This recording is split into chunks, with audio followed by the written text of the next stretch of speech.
Liberando su potencial. Hablando de potencial humano, ¿alguna vez se han preguntado a qué se debe la gran disparidad de resultados y desempeño entre una persona y otra?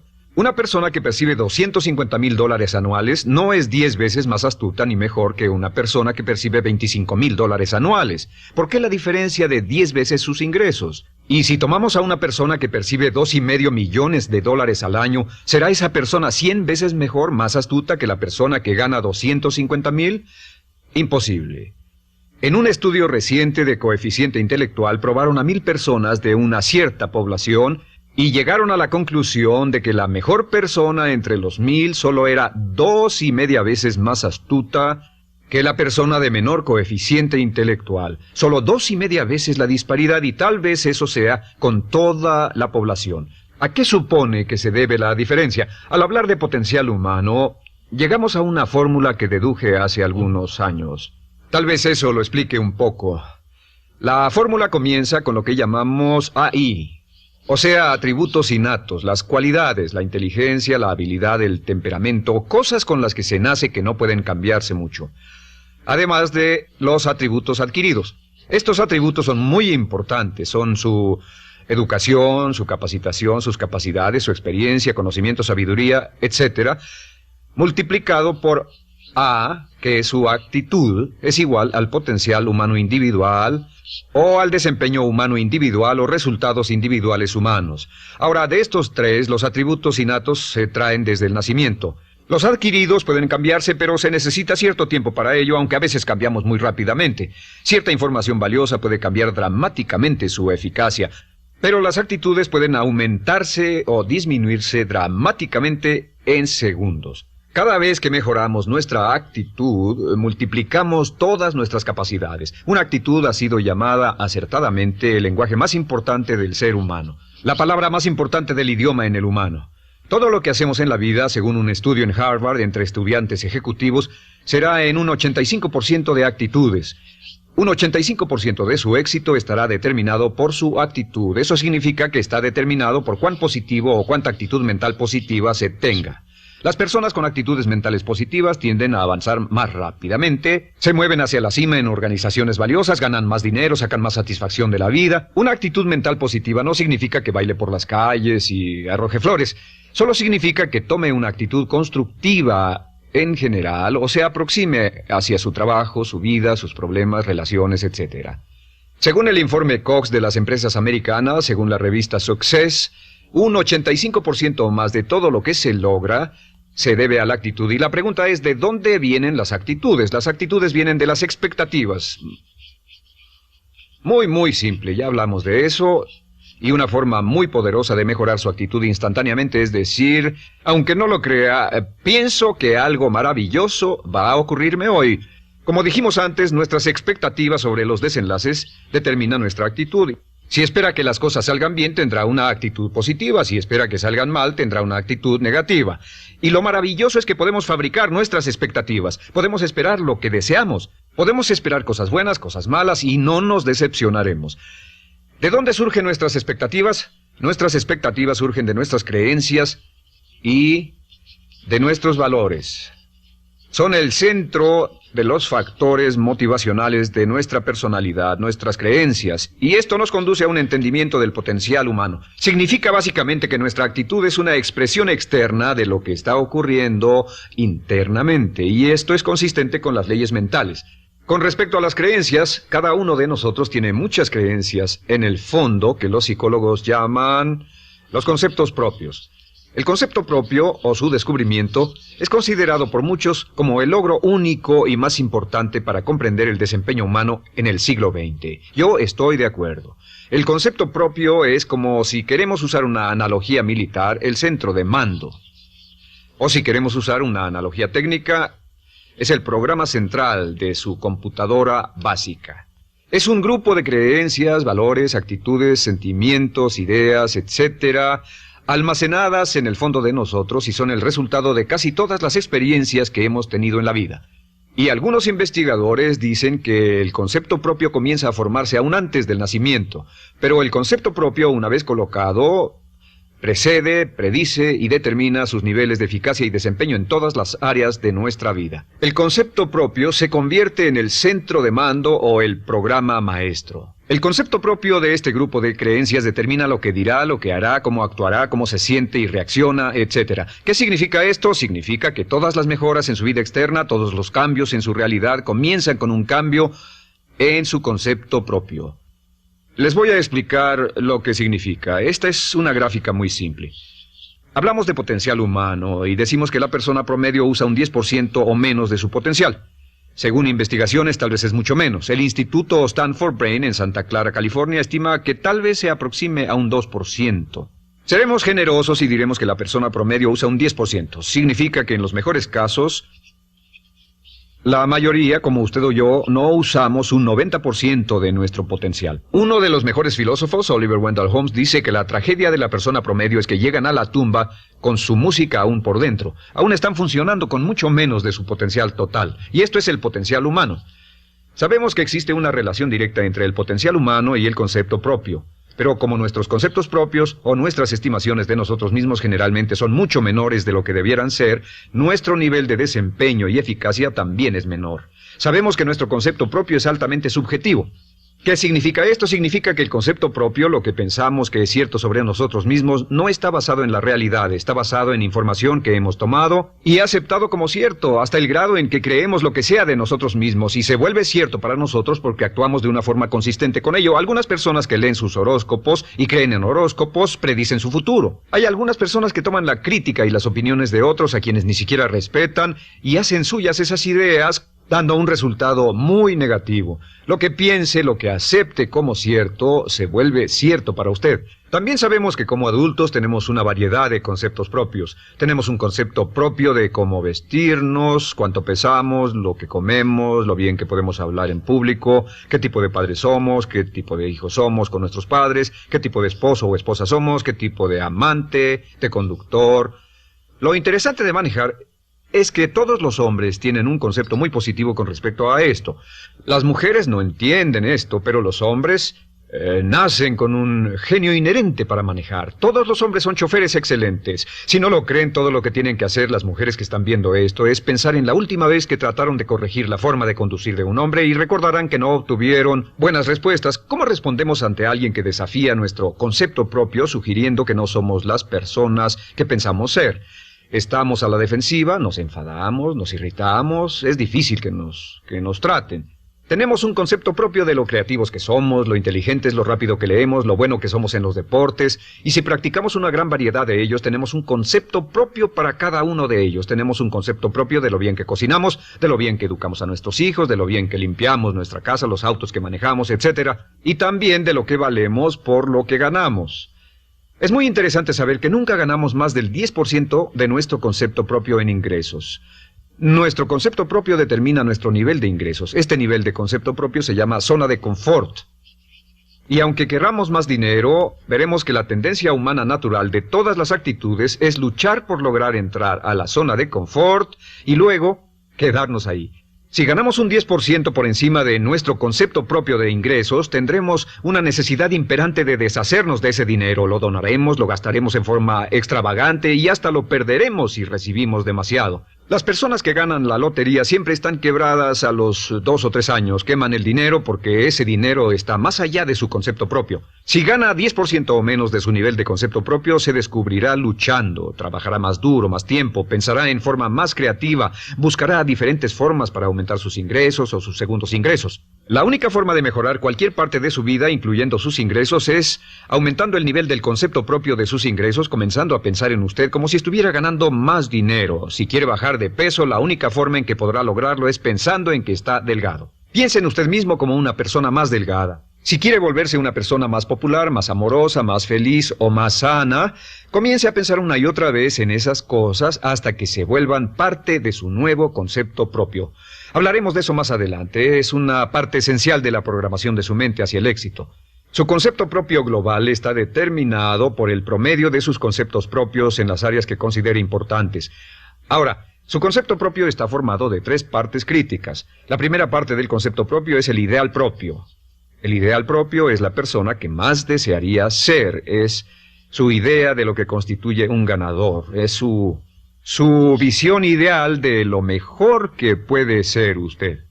Nada más, una de las cosas que sabemos de las personas con éxito es que las personas con éxito tienen ideales propios muy claros, ideales claros de quién quieren ser en el futuro. Las que no tienen éxito tienen ideales muy vagos. El número 2 es la autoimagen. La autoimagen es como un retrato de cómo se ve a sí mismo y lo que piensa de sí mismo. La autoimagen es el espejo interno, es como se percibe a sí mismo ahora en su desempeño actual, en forma cotidiana. La tercera parte es su autoestima. Su autoestima es cómo se siente consigo mismo. Cómo se siente consigo mismo es la fuerza motriz, el motor, la fuerza poderosa dentro de su subconsciente. Es la fuerza de energía dentro de su concepto propio y determina casi todo lo que le pasa. La mejor definición de autoestima es cuánto se agrada a sí mismo. Cuánto se agrada a sí mismo como esposo, cuánto se agrada a sí mismo como empleado, cuánto se agrada a sí mismo como jefe, como inversionista, como orador profesional, como atleta, etc. Según se agrade a sí mismo, su nivel de autoestima, su sentimiento emocional global respecto a cualquier área de su vida, determina su desempeño y su eficacia en dicha área. Lo sorprendente es que se convierte en lo que piensa, su concepto propio es maleable, su autoestima puede formarse repitiendo una y otra vez, me agrada mi persona, me agrada mi persona, me agrada mi persona.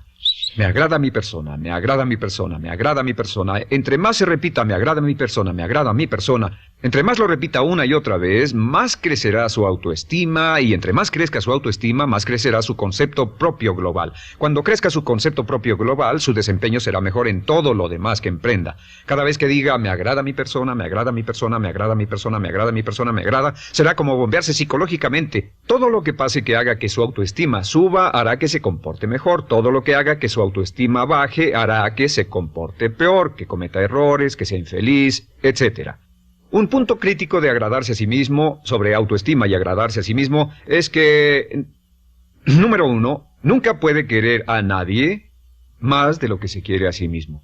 Que su nivel de autoestima es determinante de la calidad de relaciones que tenga con los demás. Y número 2, es que nunca puede esperar que nadie más lo quiera o respete más de lo que se respeta a sí mismo. Cuanto se agrade o se respete a sí mismo, determina sus actitudes hacia usted.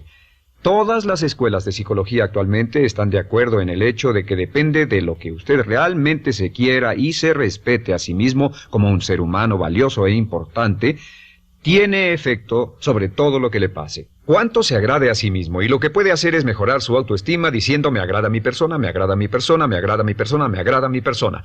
Y esto nos lleva a la pregunta, ¿de dónde viene el concepto de autoestima? Y descubrimos que el concepto propio es maleable, puesto que no nace con este concepto propio, no nace con ninguna idea sobre sí mismo, no nace con autoimagen ni autoestima, nace en cierto modo como potencial propio. Es la mejor forma de plantearlo. La persona promedio llega al mundo como potencial puro.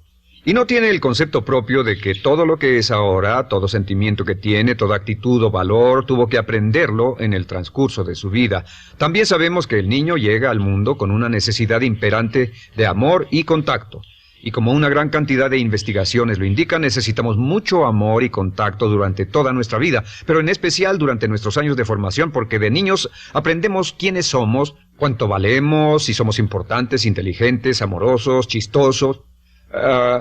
Todo esto lo aprendemos por la forma en que nuestros padres nos tratan. Si nuestros padres, nuestros parientes, tíos o tías, en especial nuestros padres, nos tratan como si fuéramos realmente importantes, crecemos pensando que somos realmente importantes, pero si nuestros padres no lo hacen, pasa algo más. Sabemos que los primeros años de vida son los más importantes para el desarrollo del concepto propio, que un niño comienza a partir de cero. El niño nace sin saber quién es él o ella. Son sumamente valiosos el primero, segundo, tercero, cuarto y quinto años de vida. Algunos psicólogos pensaban que eran los 5 primeros años, pero ahora dicen que son los 3 primeros años. En sus 3 primeros años de vida el niño aprende quién es y dicen que si se les da suficiente cantidad y buena calidad de amor en los 3 a 5 primeros años, los prepara usted de por vida. Los coloca en una base sólida de autoestima y confianza en sí mismos, valor e importancia realmente. Existe una relación directa entre la calidad y la cantidad de amor y el desarrollo de una personalidad sana. Entre más amor, amor incondicional, reciba un niño en sus años formativos, más fuerte será la base de su personalidad. El reverso de la educación es que casi todos los problemas de psicosis, neurosis, perturbaciones de la personalidad y problemas de comportamiento surgen de los problemas que se tengan con el concepto propio. Ahora observemos a los adultos. Aquí está nuestra personalidad adulta. Si nos observamos, podemos llegar a reparar nuestras bases, por así decirlo, repitiéndonos una y otra vez: me agrada mi persona, me agrada mi persona, me agrada mi persona, y llevamos ese concreto reparador hacia la base de nuestra personalidad. Los niños necesitan el amor como las rosas necesitan la lluvia. Los niños que carecen de amor a menudo mueren por escasez de amor. Es una enfermedad llamada marisma. Ahora, ¿qué más sabemos sobre los niños? Sabemos que los niños llegan al mundo con dos atributos notables. El primero es que no sienten temor. Los niños nacen sin temores. No temen a nada excepto a caerse y a los ruidos fuertes. Y esto se expresa en sus actitudes: yo puedo. Los niños llegan al mundo pensando que pueden hacer cualquier cosa, y quien haya criado a un niño hasta la edad de 3, 4 o 5 años sabe que debe pasar esos primeros años evitando que se maten, porque son como pilotos japoneses, porque no le tienen miedo a nada. Su segundo atributo es que llegan al mundo totalmente espontáneos. Dicen lo que quieren, hacen lo que quieren, son totalmente desinhibidos. Totalmente. Ellos no temen hacer nada de lo que desean, y esto se expresa en su actitud: no quiero. No tengo que hacerlo. Si ha tratado de controlar a un niño, lo habrá visto. Lo primero que dicen cuando comienza a darle órdenes, lo primero que aprenden es: no tengo que hacerlo. Claro, a veces cambiamos sus mentes de una u otra forma, pero estos son los dos atributos con los que los niños llegan al mundo. Llegan al mundo sin temores y desinhibidos. ¿Qué significa esto? Significa que nuestro derecho innato natural es no ser temerosos y ser desinhibidos. Y solo cuando podemos crear la misma situación en nuestra vida adulta, cuando no tememos y somos desinhibidos, nos sentimos a gusto con nosotros mismos. Las mejores organizaciones, las mejores compañías son las que crean un ambiente donde nos sentimos sin temores y sin reservas para ser nosotros mismos y para hacer lo mejor de nosotros. Al crecer descubrimos que los niños aprenden de dos maneras. La primera es por imitación. Imitan a uno o a ambos padres, en especial al padre dominante. Algunas veces el padre dominante cambiará cuando crezca el niño, y a veces los niños imitan al padre, a veces a la madre, pero aprenden por imitación. Muchas características y hábitos que tenemos como adultos los aprendimos de nuestros padres. ¿Alguna vez ha tenido la ocasión de gritarle o reñirle a uno de sus hijos? Verá que le dice las mismas cosas que le dijo su padre a usted cuando era niño. Así que imitamos. A veces imitamos su caminar, a veces su forma de hablar, a veces imitamos sus valores, sus creencias, etc. Aunque esos valores y esas creencias no tengan ningún valor. ¿Por qué? Porque nuestros padres eran así cuando nosotros éramos niños. La segunda forma en que aprendemos es pasando de la incomodidad, lo que no se siente bien, hacia la comodidad. Freud llamó a esto el principio del placer. O sea que nos movemos hacia aquello que nos hace sentir cómodos, lo que nos da placer, lo que nos hace sentir bien con nosotros.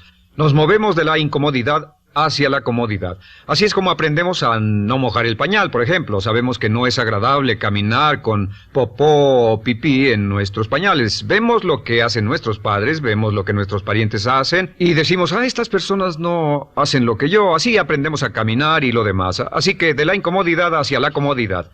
Durante toda nuestra vida, por cierto, así es como aprendemos. Imitamos leyendo lo que otras personas hacen, estudiando libros y en el trabajo, imitamos cuando vamos a la escuela, y hacemos lo que nos da resultados positivos, lo que nos da refuerzos positivos, y hacemos cada vez menos las cosas que nos causan incomodidad o dolor.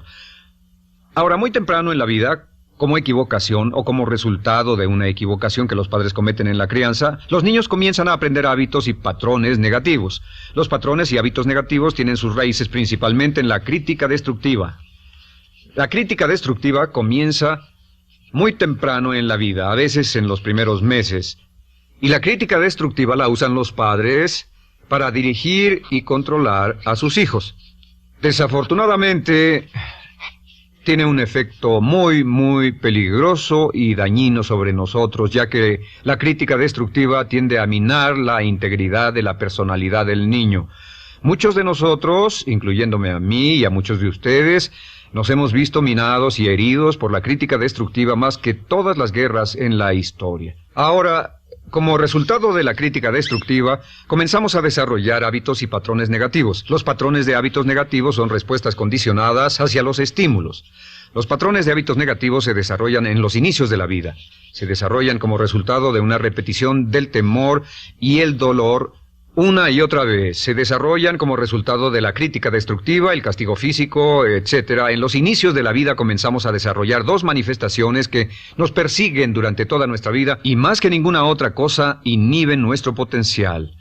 La primera es la llamada patrón de hábito negativo inhibido. El patrón de hábito negativo inhibido se aprende cuando al niño le dicen una y otra vez no. Aléjate de ahí, no toques eso, y se le castiga. Cuando el niño intenta algo nuevo, o se involucra con algo, o huele algo, o derrama algo, o rompe algo accidentalmente, el padre estalla y se enfada mucho. Como ven, el niño está impulsado por la curiosidad insaciable de explorar su mundo. Y lo que pasa es que cuando lo explora o se interesa y echa a perder algo, si el padre reacciona golpeando al niño, el niño comienza a pensar cada vez que intento algo nuevo, cada vez que intento algo diferente, cada vez que voy más allá de mis límites, cada vez que me salgo de mi zona de comodidad, cada vez que no juego sanamente, me golpean, me castigan, me lastiman, me envían a mi alcoba y me siento mal. Y muy pronto el niño desarrolla el sentimiento de no puedo, no puedo. No puedo. Cada vez que trato algo diferente, me castigan. No puedo, no puedo, no puedo. Es como la respuesta de Pavlov. Pavlov sonaba la campana y le daba de comer a un perro, y el perro salivaba, y Pavlov alimentaba al perro. Mientras sonaba la campana, el perro salivaba y siguió haciendo eso, y después Pavlov solo sonaba la campana y el perro salivaba. Lo que pasa en la vida adulta es que esto crea lo que llamamos temor al fracaso. El temor al fracaso es una respuesta condicionada a un proceso de crítica destructiva que ocurre en los primeros 5 o 6 años de la vida. El temor al fracaso automáticamente nos activa, nos sentimos ansiosos, tensos, intranquilos, sentimos presiones y estrés en nuestro plexo solar, sentimos ganas de retirarnos del evento y el temor al fracaso es la razón principal por los fracasos en la vida adulta. Es la razón principal por la que evitamos cumplir plenamente nuestro potencial. De hecho, todos los patrones de hábitos negativos se experimentan en el cuerpo físico. Puedes saber cuál es un patrón de hábito negativo porque se siente en el cuerpo físico, precisamente. El patrón de hábito negativo inhibido, el temor al fracaso, el no puedo, ocurre primero que todo en el plexo solar. ¿Ha tenido la ocasión donde debe hablar frente a un grupo, debe ir a una revisión de su desempeño o debe hacer una llamada determinante? Primero su plexo solar se aprieta. Si el temor continúa, su respiración se acelera. Su corazón comienza a latir apresuradamente, su frecuencia respiratoria aumenta y le duele la cabeza como migraña en la parte frontal, su garganta se le cierra y no puede hablar y se le seca la boca por completo. Y como se pone tan tenso y asustado, va corriendo al baño. Estas son todas las manifestaciones. No hay peligro físico, pero sí peligro psicológico, una respuesta condicionada. Cuando sentimos estas cosas, la tendencia es retirarse de la situación que las ocasiona y es la razón por la que no logramos mucho si retrocedemos. Es muy importante. El segundo patrón de hábitos negativos es el compulsivo. El patrón de hábito negativo compulsivo se aprende cuando a los niños se les dice una y otra vez, más vale que lo hagas. Si no lo haces, tendrás problemas o me las pagarás. A los niños se les convierte en recipientes del amor condicionado. Los padres no intentan hacer esto, pero lo que hacen es sugerirle al niño, no te amo, por lo tanto no estás a salvo, a menos y hasta que hagas lo que yo quiero. El niño crece sintiendo, tengo que hacer lo que quiera mi mamá. Debo complacerla, debo complacer a papá, debo complacer a los demás, debo complacer a mis parientes y a veces debo complacer a mis semejantes, debo complacer a mis maestros, debo complacer a todo el mundo y crecen con esto, debo. No puedo hacer lo que quiero hacer, debo hacer lo que complace a las demás personas. Este patrón de hábito negativo muy temprano en la vida se traduce en el temor al rechazo. El temor al rechazo lo experimentan los hombres como adultos como un comportamiento tipo A. Hablaremos del comportamiento tipo A posteriormente. El comportamiento tipo A es una necesidad compulsiva o excesivamente compulsiva de complacer de algún modo a alguien sin normas de comportamiento, prácticamente sin pensarlo. El temor al rechazo nos impulsa, nos hace muy sensibles a las necesidades de los demás. Hacemos cosas que otras personas quieren, no hacemos lo que nosotros queremos. Siempre estamos tratando de complacer a los demás. Tenemos preocupaciones o nos importan las opiniones, sentimientos y actitudes de otros hasta el punto donde ocultamos nuestras necesidades. El temor al rechazo se siente en la columna del cuerpo. Se divide el cuerpo a la mitad y se siente hacia abajo en la mitad posterior del cuerpo. El primer lugar donde comienza a sentirse el temor al rechazo es generalmente en los hombros y el cuello. Nos sentimos entumidos, duros, tensos. Cuando tenemos mucho que hacer sentiremos un estrés tremendo en la columna. Los músculos se estiran en la parte posterior.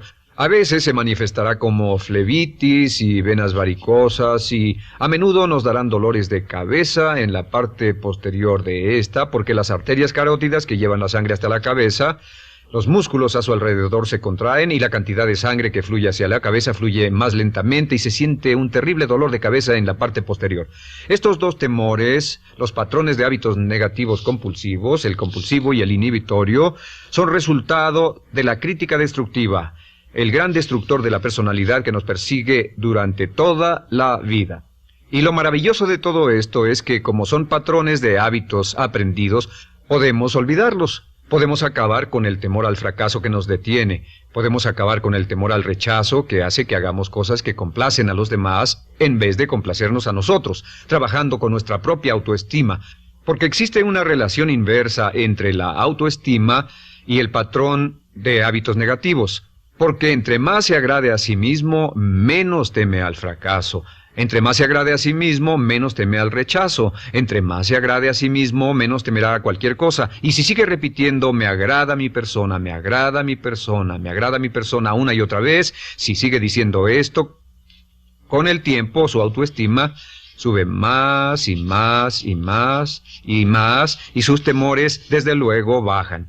Cuando su autoestima sube, sus temores van en dirección opuesta. Ahora, ¿cómo enfrentar la crítica destructiva si debe criticar a otras personas? Pues eso es muy simple. Muchos padres nos han preguntado eso. ¿Cómo se controla a los niños? Una de las claves para controlar a los niños es dirigirlos para que hagan algo constructivo en lugar de hacer algo destructivo. Otra cosa que debe recordarse es que lo que quiere hacer es que quiere dar una crítica informativa, crítica constructiva, lo que significa que se les dice a los niños lo que pueden hacer o a los adultos lo que pueden hacer mejor. Todo el propósito de dar retroalimentación de cualquier tipo es mejorar el desempeño. Si es padre o si es jefe o si es una persona en una relación, si una persona está haciendo algo malo o inadecuado, todo el propósito de darles cualquier tipo de retroalimentación es para que puedan hacerlo mejor. Sin embargo, existe una relación directa entre la autoestima y la crítica destructiva. Cada vez que se critica a una persona, su autoestima baja. Y cada vez que su autoestima baja, su habilidad para desempeñarse baja. Si critica a una persona en forma destructiva demasiado tiempo, llegará a un punto donde no intentarán nada. Se convierte en lo que llamamos hipersensible.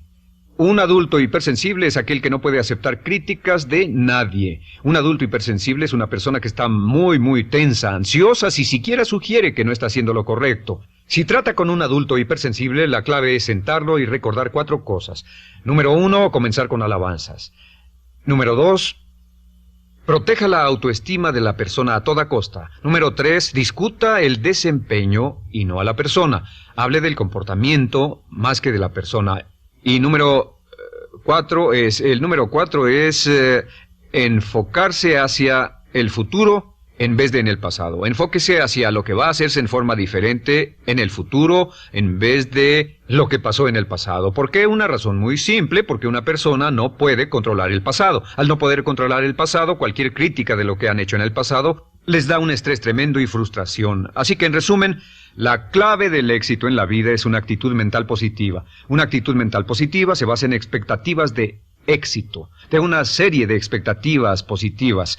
Esa serie de expectativas positivas se basa en sus creencias y en su concepto de sí mismo. El centro de su concepto propio que determina su eficacia en la vida es su autoestima, y su autoestima se mide por cuanto se valore a sí mismo. Las dos cosas que nos frenan más que nada son el temor al fracaso y el temor al rechazo.